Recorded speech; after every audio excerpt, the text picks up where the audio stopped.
नमस्कार तथा रामकृष्ण हरी बंधू भगिनींनो. संतांनी आणि शास्त्राने जे माणसाच्या विनाशाचे 6 शत्रू सांगितलेले आहेत, ज्यांना षडरिपू असं म्हटलं गेलेलं आहे. ज्या षडरिपूंच्या संबंधानं संपूर्ण षडरिपूंच्या बद्दलचा एक व्हिडिओ यापूर्वी आपण पाहिलेलाच आहे. या व्हिडिओमध्ये आपण या षडरिपूंच्या पैकी पहिला जो रिपू किंवा पहिला जो शत्रू या 6 शत्रूंच्या पैकी सांगितला जातो त्या कामाचा विचार विस्तारानं पाहणार आहोत. आपल्याला माहिती आहे की षडरिपूमध्ये पहिल्याच क्रमांकावर जर कुणाचा नंबर येत असेल तर तो कामाचा येतो आणि काम याबद्दल फार विस्तारानं सांगितलं गेलेलं आहे.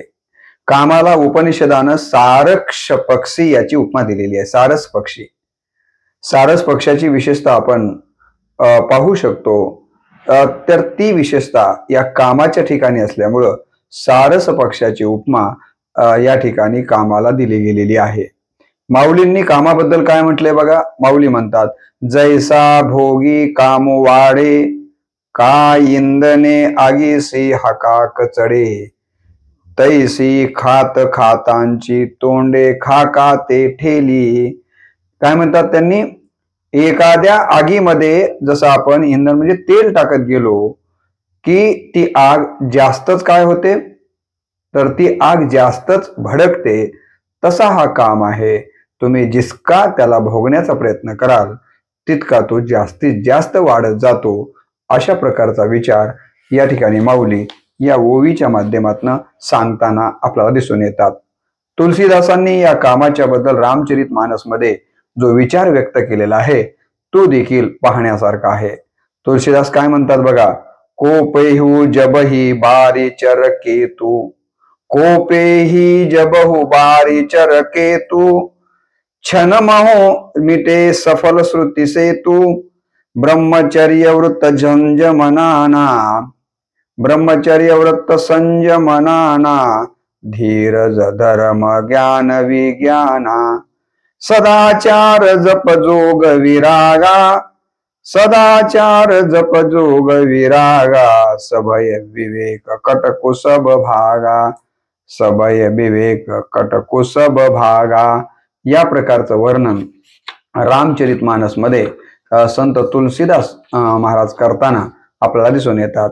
आता ही जी रचना आहे याचा आपल्याला थोडासा सरळ अर्थ मराठीमध्ये पाहायचा आहे. काय म्हणतात तुलसीदासजी.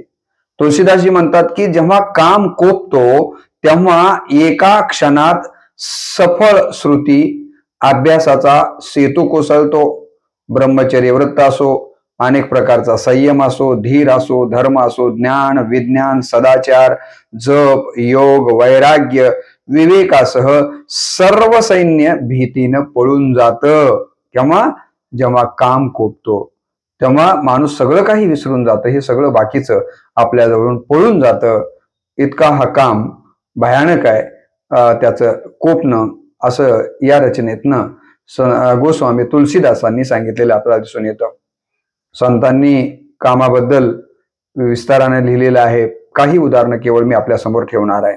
संत म्हणतात, कामाजी कोतवाल येणे नागविले बहुतांशी, हरिहराची आबरू घेतो भय नाही यासी, जमदग्नी दुर्वास नाडिले महान महान ऋषी, क्रोधाजी फौजदार तोही मिळाला त्यासी,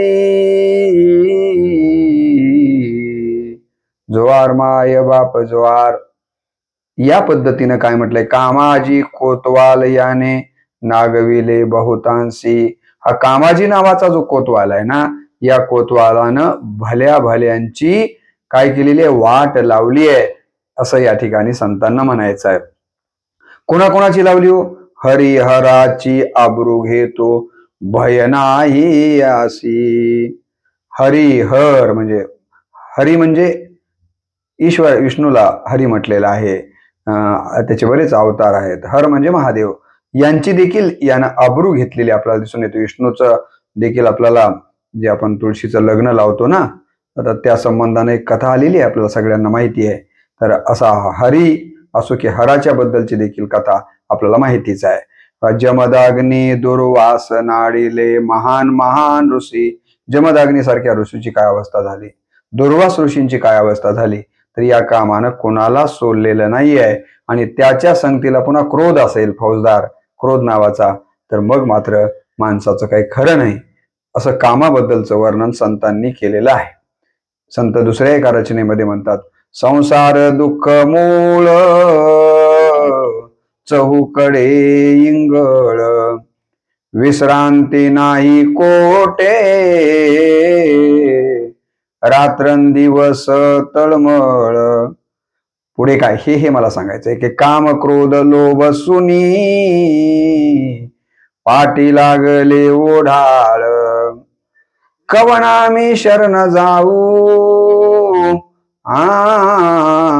दृष्टी देईल निर्मळ, धर्म जागो सदैवाचा, तो बाप परोपकारी, आंधळ्या दृष्टी देतो, त्याचे नाम मी उच्चारी. काय म्हटले तर काम क्रोध लोभ सुनी, पाठी लागले ओढाळ. हे काम नावाचं जे कुत्र आहे, क्रोध नावाचं, लोभ नावाची ही जी काही शत्रू आहेत, हे तिन्ही जी काही कुत्रे आहेत ते आपल्या पाठीमाग भुंकत लागलेले आहेत. आणि मग अशा वेळेला आपण कुणाला शरण जायचं, असं संत देवाकडं विनवणी करतात की देवा आता याच्यातनं आम्हाला सोडवलं पाहिजे. कोवना मी शरण जाऊ, दृष्टी देईल निर्मळ. याच्यातनं आम्हाला कोण सोडवेल. म्हणजे इथं देखील कामाचं वर्णन संतांनी केलेलं आपल्याला दिसून येतं. संत एकनाथ महाराजांची रचना तर फार प्रसिद्ध आहे.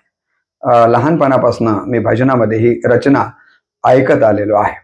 काय म्हणतात संत एकनाथ महाराज बघा, यडका मदन तो केवळ पंचानन, यडका मदन तो केवळ पंचानन, धडक मारली नारदा, केला रावणाचा चेंदा, दुर्योधना मारिली गदा, घेतला प्राण.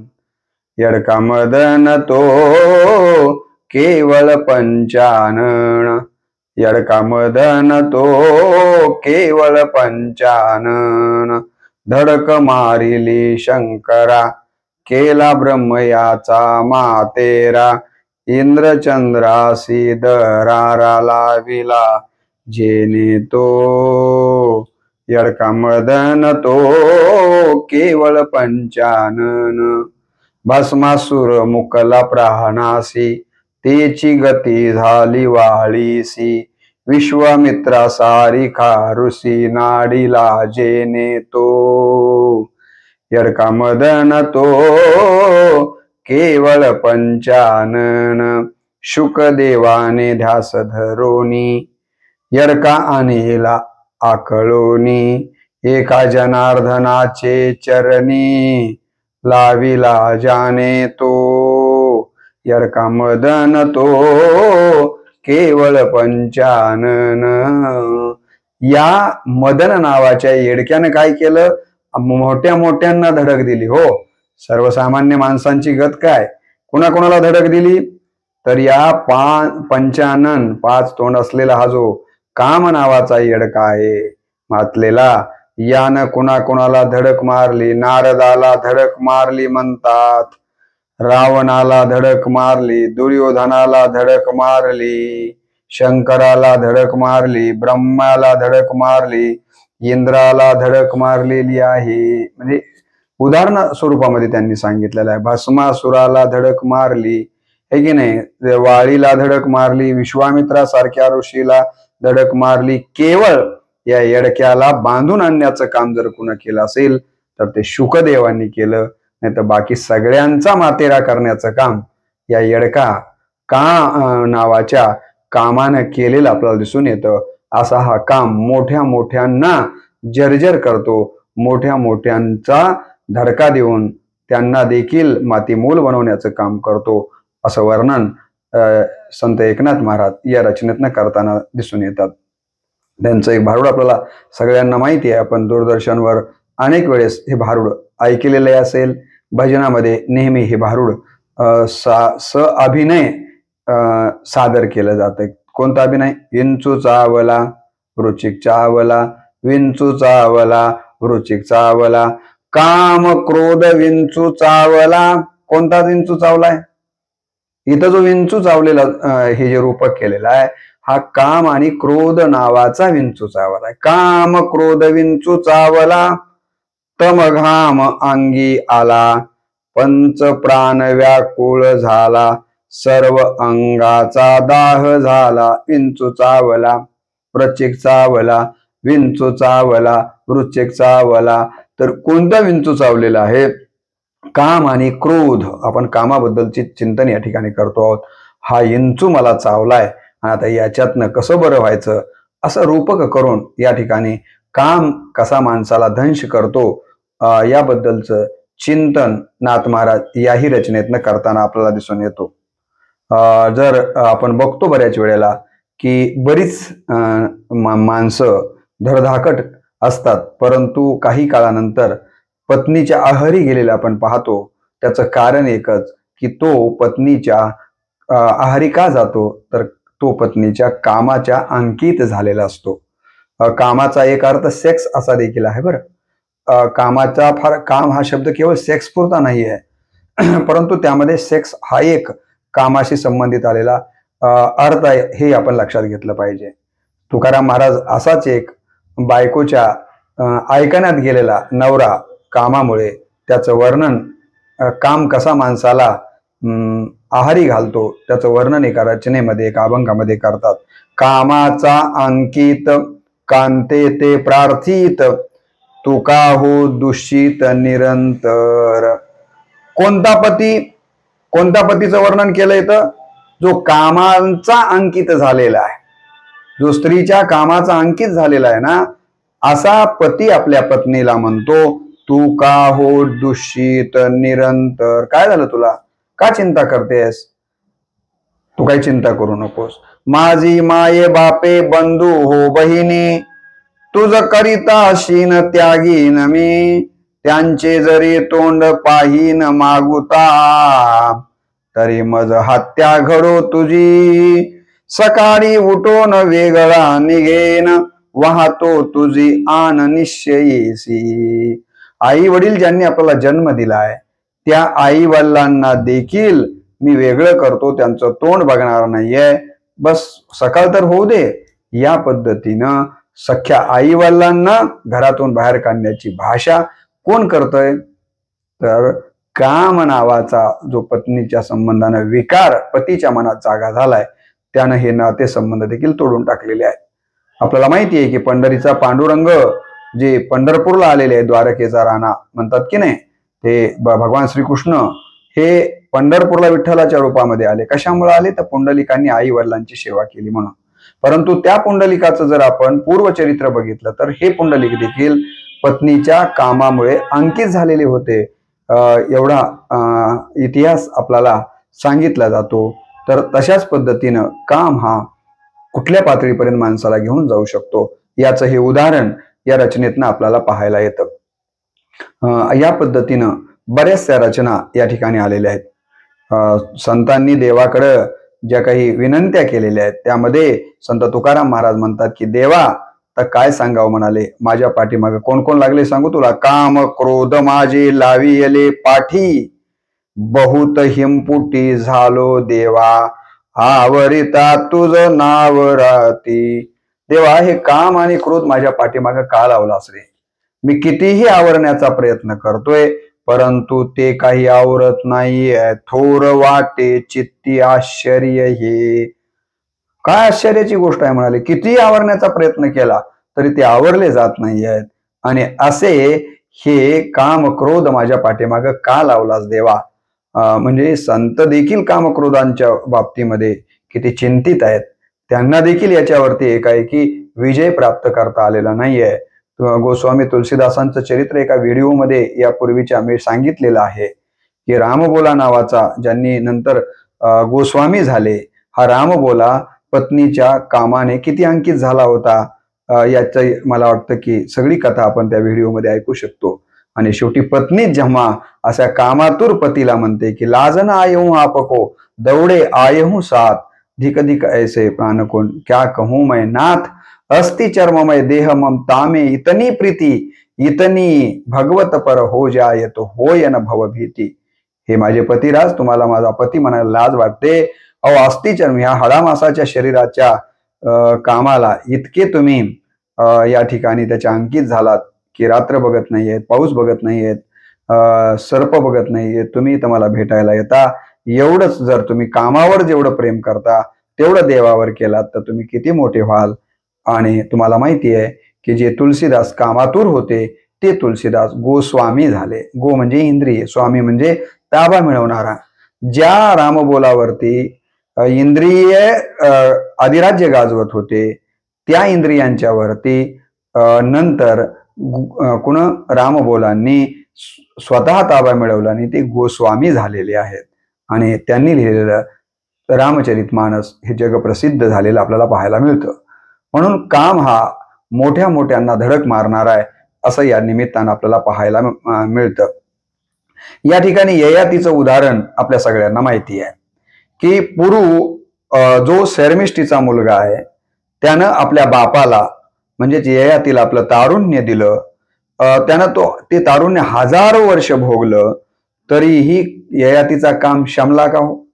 तरीही ययातीचा काम शमला नाही. त्यावेळी ययाती स्वतः काय म्हणतोय बघा या कामाच्या संबंधाने. ज्यानं की आपल्या मुलाचं तारुण्य घेतलं, हजार वर्ष तारुण्य अवस्थेमध्ये राहून काम भोगला तरी परंतु त्याच्या मनाची शांती झाली नाही. आणि शेवटी हा ययाती म्हणतो की पृथ्वीवरील सर्व धान्य, सर्व सोनं, सर्व पशु, सर्व स्त्रिया एखाद्या मनुष्यास मिळाल्या तरी त्याच्या कामाची तृप्ती होत नाही. कामाचा उपभोग घेऊन तो शमन होत नाही. ज्याप्रमाणे अग्नीमध्ये तूप टाकल्याने अग्नी भडकतो तसा विषय भोगाने आणखीन काम वाढतो. ते भोगल्यामुळे कमी होईल असं जर आपल्याला वाटत असेल तर तसं होत नाही. अग्नीमध्ये आपण जर तूप टाकत राहिलो म्हणायला लागलो अग्नी कस काय विजत नाही तर कसा विजेल? उलट अग्नी जास्त भडकण्याची शक्यता आहे. तसा हा काम भोगल्यामुळं कमी होत नाही असं या ठिकाणी ययातीला स्वअनुभवातून सांगायचं आहे आणि ते इथे सांगण्याचा प्रयत्न त्यांनी केलेला आपल्याला दिसून येतो. आपल्याला एक दृष्टांत, एक उदाहरण माहित असेल नारदांचं, की असं म्हणतात की मी काम जिंकला, मी काम जिंकला असा नारदाला अभिमान झाला आणि ते शंकराकडे गेले व म्हणाले शंकर देवाला की हे देवा, आपण काम जाळलात पण मी जिंकलेला आहे, म्हणजे तुमच्यापेक्षा मी मोठं काम तुम्ही जाळलाय, मी जिंकलेला आहे, मी तुमच्यापेक्षा मोठा आहे असं त्याला म्हणायचंय. तेव्हा शंकर भगवान काय म्हणाले की खूप मोठं काम केलं नारदा आपण, पण ही गोष्ट मलाच सांगितलं तेवढंच ठीक आहे, तुम्ही विष्णू देवाला मात्र ही गोष्ट सांगू नका. पण नारदाच्या मनामध्ये वाटलं की शंकराला माझा जो उत्कर्ष होतोय तो पाहवत नाहीये आणि म्हणून शंकर असं म्हणतायत. एवढं म्हटल्यावर देखील विष्णूला सांगू नको म्हटल्यानंतर देखील नारद वैकुंठामध्ये गेले आणि विष्णूला म्हणाले मी काम जिंकला, मी काम जिंकला. विष्णू म्हणाले जो कोणालाच जिंकता येत नाही असा काम आपण जिंकला. वा रे वा, जे कोणाला जिंकता येत नाहीये पण तुम्ही जिंकला, व्हेरी गुड, वा खूप छान, आपण परमश्रेष्ठ आहात. काय म्हणाले विष्णू भगवान, आपण परमश्रेष्ठ आहात, आपण हा अभिमान बाळगू नका की मी काम जिंकला, मी काम जिंकला. मात्र नारदांना अभिमान झालेला आहे की जे विष्णूला जमलं नाही, जे भगवान शंकरांना जमलं नाही ते मी काम केलं, असा अभिमान त्यांच्या अंतःकरणामध्ये कामाच्या संबंधानं झाला. देवास भक्ताचा अभिमान सहन होत नाहीये. आपल्याला माहिती आहे की अभिमान गेला तुका म्हणे देव झाला. अभिमान आला की मग तो खालच्या स्तरामध्ये येतो आणि नारदाला झालेला अभिमान विष्णुदेवांना काही आवडला नाहीये आणि म्हणून विष्णुदेवांनी याची परीक्षा घ्यायची ठरवली. आणि काय केलं बघा, देवाच नारदाच्या वाटेतच मायेच्या प्रभावानं एक लोक तयार केलं. कोण? विष्णुदेवानं. तिथे शिलनिधी नावाचा राजा उत्पन्न केला. कोणता राजा? शिलनिधी नावाचा एक राजा उत्पन्न केला व त्याची सुंदर मुलगी विश्वमोहिनी निर्माण केलेली आहे. नारदाचं आगमन झाल्यावर राजाने विचारलं माझी ही मुलगी कोणास द्यावी. आता हे सगळं विष्णुदेवांनी कटकारस्थान केलेलं आहे. ती मुलगी राजानं नारदांना दाखवली आणि सांगितलं ही मुलगी मी कुणाला द्यावी असा माझ्या समोर प्रश्न आहे, सांगा नारदा याचं उत्तर. माझी ही मुलगी कोणास द्यावी? विश्वमोहिनीचं रूप पाहिल्यानंतर नारदाच्या मनामध्ये काम जागृत झाला आणि ते म्हणाले की असं करा ना राजेसाहेब, हिचा एक स्वयंवर रचा व जगातील सुंदर पुरुषाशी हिचं लग्न करा. राजा म्हणाला ठीक आहे.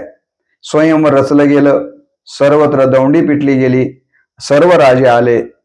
आता नारदाच्या मनामध्ये देखील हिच्याशी लग्न करण्याबद्दलचं काम उत्पन्न झालेलं आहे. मग आता काय करायचं? नारद विष्णूंकडे गेले व विष्णूचं रूप मागितलं. म्हणाले तुमचं सुंदर रूप मला द्या. तेव्हा मला आपलं सुंदर हरिरूप द्या. हे शब्द महत्वाचा आहे. काय कोणतं रूप द्या म्हणाले? हरिरूप द्या. आणि मग विष्णुदेवाने नारदाला हरिरूप दिलं. नारद लग्न मंडपामध्ये हजर झाले. विश्वमोहिनी वरमाला घेऊन आली. नारदाला वाटलं आपल्यालाच आता वरणार, पण तिनं नारदाकडे कुत्सित नजरेनं पाहिलं. तिथं विष्णू हे ब्राह्मण रूप घेऊन आलेले होते. ब्राह्मणाच्या गळ्यामध्ये विश्वमोहिनीनं वरमाला घातली. ब्राह्मण त्या विश्वसुंदरीस घेऊन गेलेले आहेत. आणि नारदाचा आपल्याला माहिती आहे भ्रमनिरास झाला. इकडे नारदाला काम पूर्ण नाही झाला की क्रोध वाढतो. नारदाच्या मनामध्ये क्रोध वाढला, कारण काम पूर्ण नाही झाला की मी म्हटल्याप्रमाणे क्रोध वाढतो.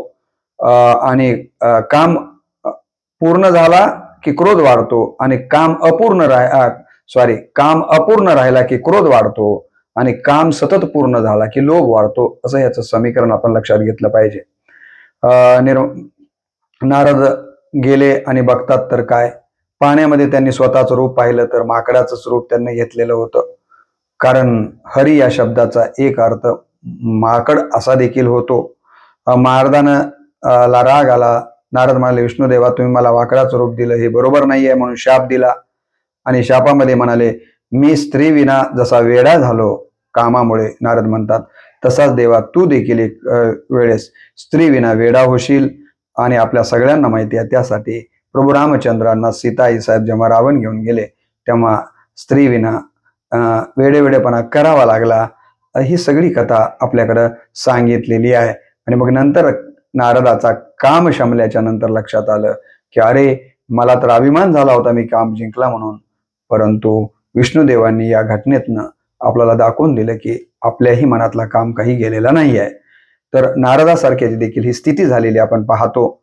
शंकराचार्य एका ठिकाणी असं म्हणतात की कामापेक्षा यम बरा, यमस्य कामस्यच्च तारतम्य विचार्य माने महदस्ती लोके, असं शंकराचार्यांनी एका ठिकाणी म्हटलेलं आहे. तर त्याचा अर्थ काय आहे?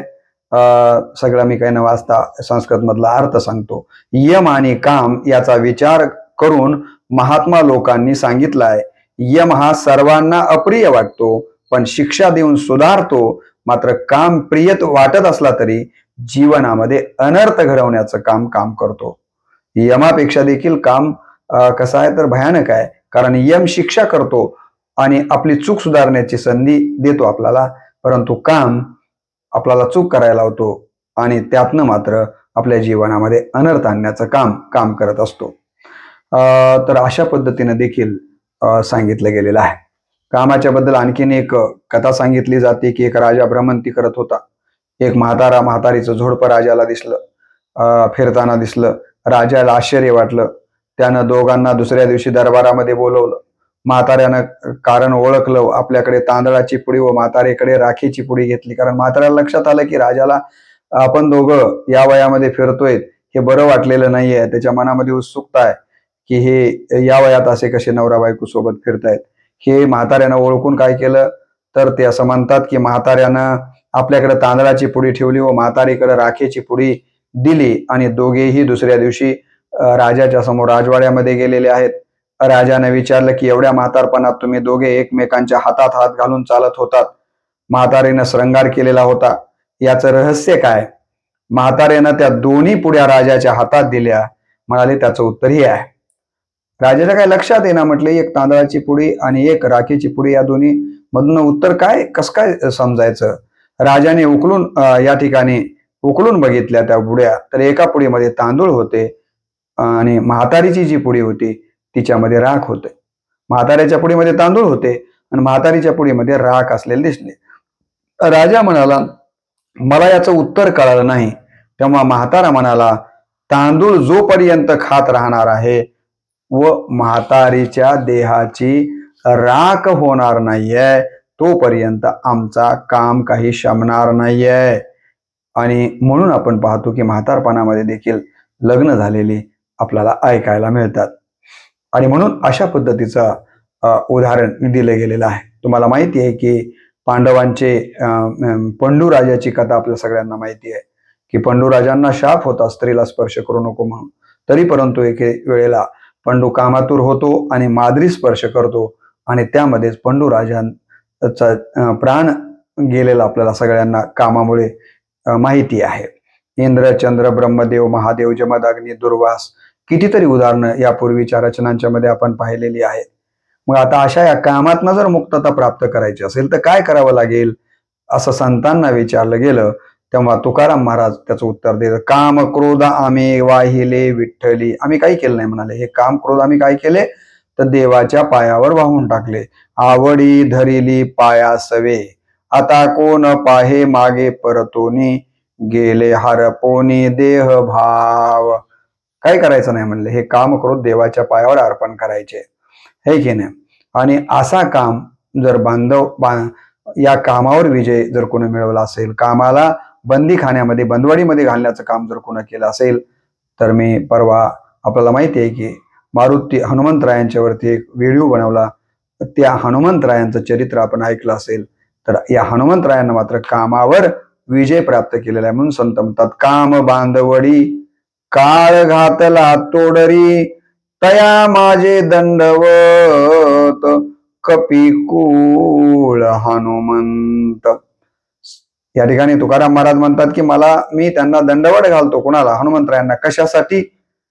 कारण हनुमंतरायांनी जे कुणालाच जमलं नाही तो काम बांधवडी, कामाला बांधवडीमध्ये घातलं, हे खूप मोठं काम कुणीच करू शकलं नाही, ते हनुमंतरायांनी केलं. म्हणून त्यांना शरण शरण हनुमंता तुम्हा आलो रामदूता असंही एका रचनेमधनं तुकाराम महाराज सांगताना आपल्याला दिसून येतात.